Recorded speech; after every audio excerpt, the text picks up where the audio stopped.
Hello, very good morning dear students. हम last two lectures में reactive intermediates के बारे में पढ़ रहे थे। अभी तक हमने 3 रिएक्टिव इंटरमीडिएट्स पढ़े हैं, कार्बोकैटायन, फ्री रेडिकल, कार्बोनाइन। आज हम 4th और 5th रिएक्टिव इंटरमीडिएट के बारे में पढ़ेंगे, कार्बिन एंड नाइट्रीन। पहले हम कार्बिन के बारे में बात करते हैं। कार्बन जो है वो न्यूट्रल हो कार्बन के होते हैं और इसमें इनकी वैलेंसी 4 की बजाय 2 होती है। ये तभी यहाँ पे डाइवेलेंट लिखा हुआ है। इसमें कार्बन जो है वो 2 मोनोवैलेंट एटम के साथ, जैसे कि 2 मोनोवैलेंट एटम कौन से हो सकते हैं? 2 मोनोवैलेंट एटम हो सकते हैं हाइड्रोजन या हैलोजन। 2 मोनोवैलेंट एटम हाइड्रोजन या हैलोजन के साथ या 2 ग्रुप के साथ अटैच होता है, जिनकी वैलेंसी 1 होती है और इनमें एक नहीं 2 नॉन बॉन्डिंग इलेक्ट्रॉन होते हैं। एक लोन पेयर कह सकते हैं या 2 नॉन बॉन्डिंग इलेक्ट्रॉन कह सकते हैं। इनको कार्बिन कहा जाता है। कार्बिन को प्रिपेयर करने के लिए हमें डाईएज़ो अल्केन या कीटीन को लेना पड़ता है। इनकी पायरोलिसिस करनी पड़ती है, यानी इनको हीट करना पड़ता है या इनको बर्न करना पड़ता है या इनको इरिडिएट करना पड़ता है, यानी कि रेडिएशंस इनके ऊपर अल्ट्रावायलेट लाइट की डालनी पड़ती है। तो पहले हम डाईएज़ो अल्केन पे चलते हैं।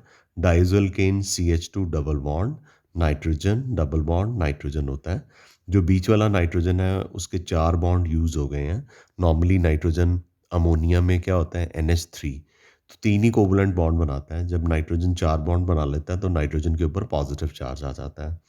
तो ये वाले नाइट्रोजन के पास एक नेगेटिव चार्ज है। यहाँ पे रेजोनेंस होती है।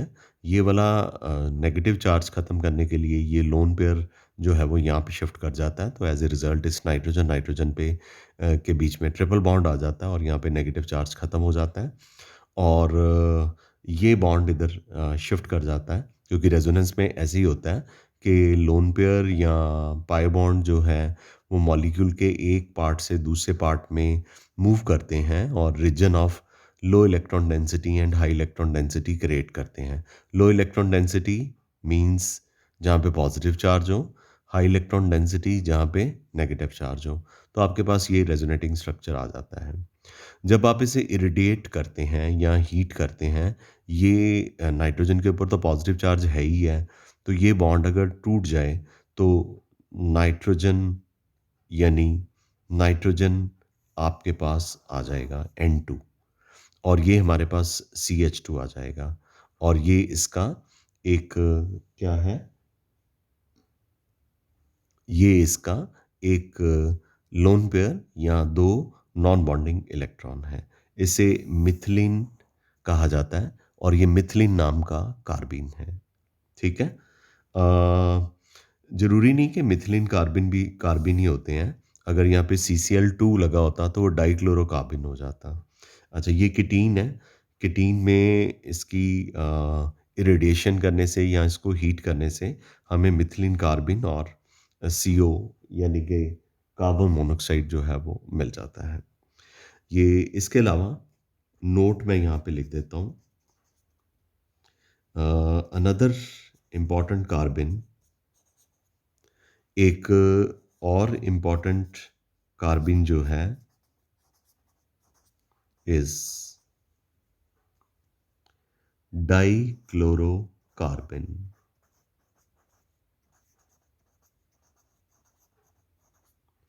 ये CCl2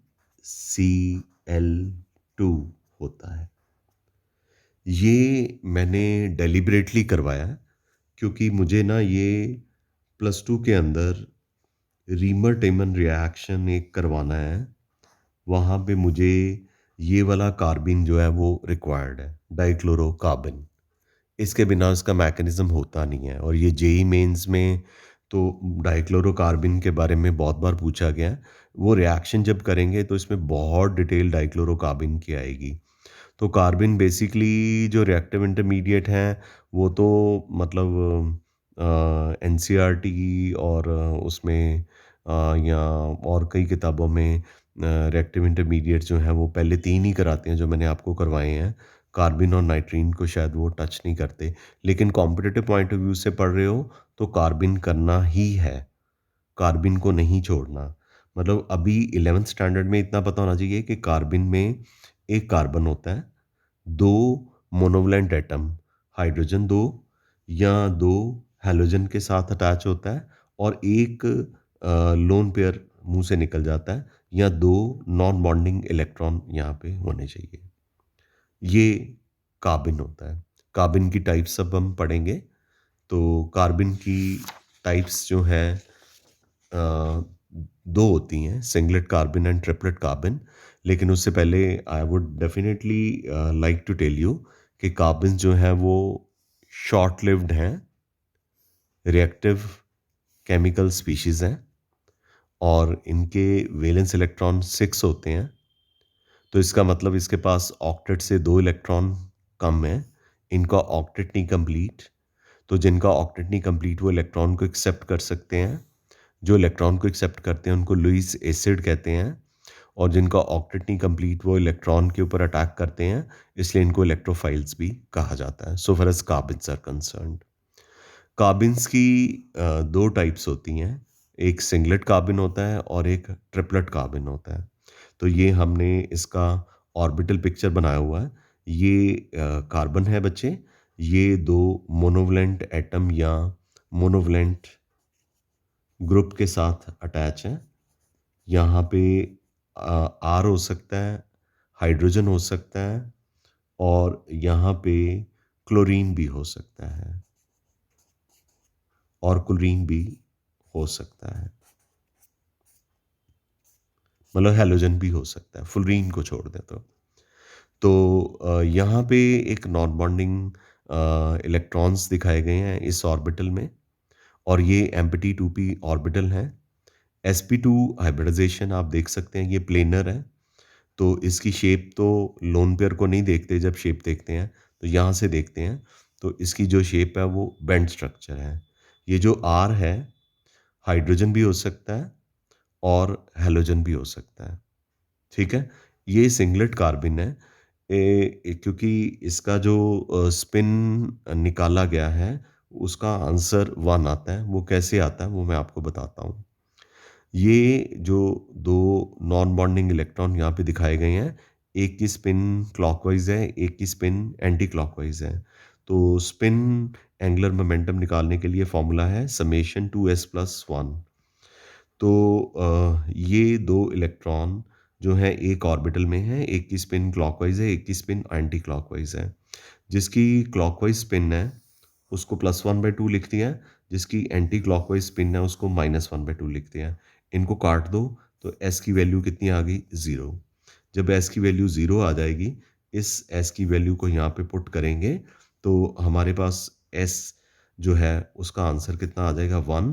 तो चूँकि स्पिन मोमेंटम इसका जो है 1 आया है, इसको हम कौन-सी कार्बन बोलेंगे? सिंगलेट कार्बन बोलेंगे। ये इसकी स्टेबिलिटी ट्रिपलेट कार्बन से कम होती है।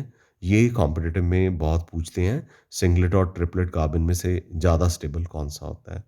ठीक है? तो वो मैं आगे चल के आपको बताता हूँ। जो मेरे पास ट्रिपलेट कार्बन का स्ट्रक्चर है, जो मेरे पास ट्रिपलेट कार्बन का स्ट्रक्चर है, उसके ऑर्बिटल पिक्चर में 2 आर ग्रुप, आर भी हो सकते हैं, हाइड्रोजन भी हो सकते हैं, हैलोजन भी हो सकते हैं। हैलोजन भी हो सकते हैं, हाइड्रोजन भी हो सकते हैं, आर भी हो सकता है, ठीक है? ये एक दूसरे के साथ 180 डिग्री के एंगल पे हैं। 2 ऑर्बिटल्स में अब एक-एक इलेक्ट्रॉन है, 1 electron in each p orbital, so they are not going to repel each other. तो डेफिनेटली ट्रिपलेट कार्बन की स्टेबिलिटी जो है वो सिंगलेट कार्बन की स्टेबिलिटी के कंपैरेटिवली ज़्यादा होगी और ये 2 जो हैं वो वेकेंट दिखाए गए हैं, ठीक है? और ये एक दूसरे के ऊपर परपेंडिकुलर हैं, लेकिन यहाँ से देखने में लगता नहीं है कि परपेंडिकुलर है, but they are perpendicular to each other.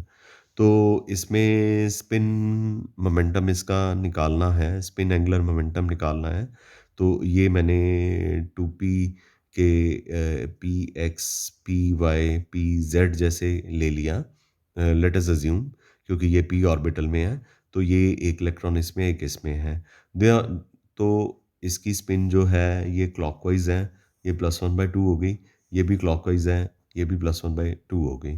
तो इसका आंसर जो है 1 आ गया। तो एस की वैल्यू 1 होगी।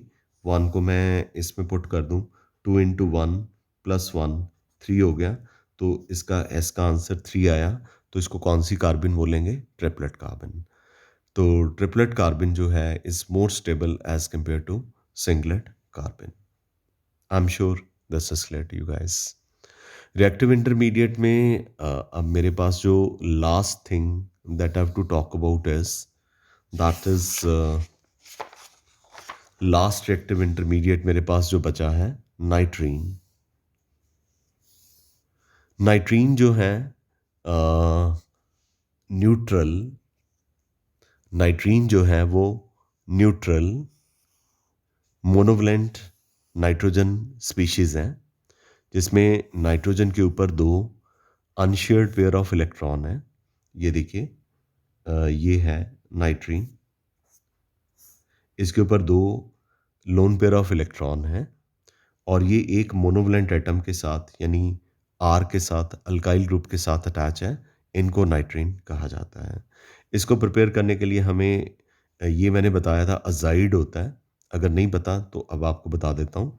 Nitrogen double bond, nitrogen double bond, nitrogen catenation है, आर के साथ अटैच है, ये अल्काइल ग्रुप है। इस नाइट्रोजन के ऊपर एक लोन पेयर है, बीच वाले पे पॉजिटिव चार्ज है क्योंकि ये 4 बॉन्ड बना रहा है, और इसके ऊपर एक नेगेटिव चार्ज है क्योंकि पूरा मॉलिक्यूल न्यूट्रल होता है, अल्काइल एजाइड, तो इस पे नेगेटिव और इस पे पॉजिटिव चार्ज। बाकी रेजोनेंस दिखाई हुई है। रेजोनेंस के बाद आप इसको हीट करेंगे तो ये बॉन्ड जो है टूट के इसके ऊपर चला जाएगा, तो ये क्लीवेज होगी। ये क्या होगी? क्लीवेज। क्लीवेज का मतलब ब्रेक कर गया, और आर और एन अलग हो गया। इसको नाइट्रीन बोला जाता है, और आपको नाइट्रोजन मिल गया साथ में। तो बच्चे, नाइट्रीन की कोई टाइप्स नहीं हमने पढ़नी, और नाइट्रीन रिएक्टिव इंटरमीडिएट एक ही रिएक्शन +2 स्टैंडर्ड में आएगा जहाँ पे नाइट्रीन रिएक्टिव इंटरमीडिएट यूज़ होगा। बाकी सबसे ज़्यादा फ्रीक्वेंटली यूज़ होने वाले रिएक्टिव इंटरमीडिएट जो हैं वो कार्बोकटाइन, कार्बोनाइन, फ्री रेडिकल और डाइक्लोरोकार्बिन है, या कार्बिन्स हैं। तो नाइट्रीन एक आधे रिएक्शन में यूज़ हो जाएगा। ठीक है? तो इसके साथ ही आपका रिएक्टिव इंटरमीडिएट का टॉपिक फुल्ली फिनिश्ड हो गया। मैंने 5 के 5 रिएक्टिव इंटरमीडिएट्स आपको करवा दिए। आज की वीडियो जब से हमने पढ़ना शुरू किया है, मेरे ख्याल से सबसे छोटी वाली वीडियो है। इसके साथ आपको मैं एक और काम भी सेंड करूँगा। That will be an assignment that you have to do. Right? So we call it a day. Thank you very much.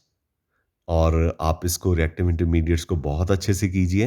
Reactive intermediates करेंगे तो मेरा जो कल का वीडियो है वो टाइप्स ऑफ ऑर्गेनिक रिएक्शन है, उसमें मेरे रिएक्टिव इंटरमीडिएट्स यूज़ होंगे। ठीक है? तो इसलिए आपने रिएक्टिव इंटरमीडिएट्स अच्छे से करने हैं। कोई प्रॉब्लम होगी तो हम अवेलेबल हैं।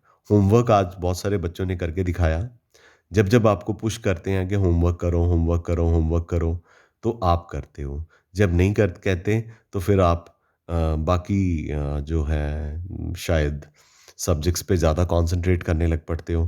पर मार्क्स तो ये मार्क्स स्कोरिंग सब्जेक्ट है, ये देख लो। सोच लेना, सीनियर से पूछ के देख लेना। ठीक है? Thank you. We call it a day. Love you all. Nice day.